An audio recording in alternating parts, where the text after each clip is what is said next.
তাহলে কি শেষমেশ সূর্যকুমার যাদবকে টি-20 ক্যাপ্টেন থেকে বাদ দিয়ে দিচ্ছে বিসিসিআই? সূর্যকুমার যাদব আমরা সবাই দেখেছি টি-20 বিশ্বকাপের আগে থেকে আউট অফ ফর্ম।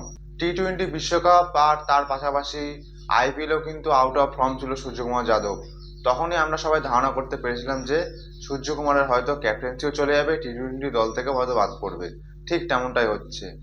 এবার ঘোষণা হবে টি-20 নতুন ক্যাপ্টেন। খবর এমনও আছে গৌতম গম্ভীর কিন্তু চয়েস করতে চেয়েছিল টি-20 ক্যাপ্টেন। সে বাছাই করতে চেয়েছিল যে টি-20 ক্যাপ্টেন কে হবে।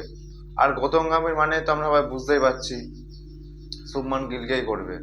বিসিসিআই কঠোরভাবে বাধা দিয়েছে, তোমার করতে হবে না, আমাদের সাথে কথা বলো, আমাদের সাথে আলোচনা করো, তারপর করবা, একা একা সিদ্ধান্ত নেবা না।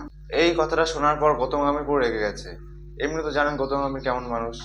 সেজন্য গৌতম গম্ভীর বিসিসিআইকে বলেছে তোমরা ঠিক করে বলো, আমি আর কিছু বলবো না। এইবার কিন্তু বিসিসিআই সিলেক্ট করবে কাকে টি-20 ক্যাপ্টেন্সি দেওয়া যায়। শ্রেয়স আয়ারের নাম কিন্তু সবার ফার্স্টে আছে। খবর এমনও আছে শ্রেয়স আয়ারকে ক্যাপ্টেন আর তার পাশাপাশি তিলক বর্মাকে ভাইস ক্যাপ্টেন করার সিদ্ধান্ত নিতে পারে বিসিসিআই। আরও অনেক নাম আছে যারা টি-20 ক্যাপ্টেন্সি ডিজার্ভ করে। সঞ্জু স্যামসন আছে, হার্দিক পান্ডিয়া আছে, অক্ষয় প্যাটেল আছে। 2025-26 আইপিএল চ্যাম্পিয়ন রজত পাটিদারও কিন্তু টি-20 ক্যাপ্টেন্সি ডিজার্ভ করে। ডেবিউ করে তার সাথে ক্যাপ্টেন্সি, সে কিন্তু আইপিএলে দুর্দান্ত ক্যাপ্টেন্সি করেছে। এখন যদি ভারতীয় টিমেও চান্স পেয়ে যায় তাহলে কিন্তু খুব ভালোই হবে।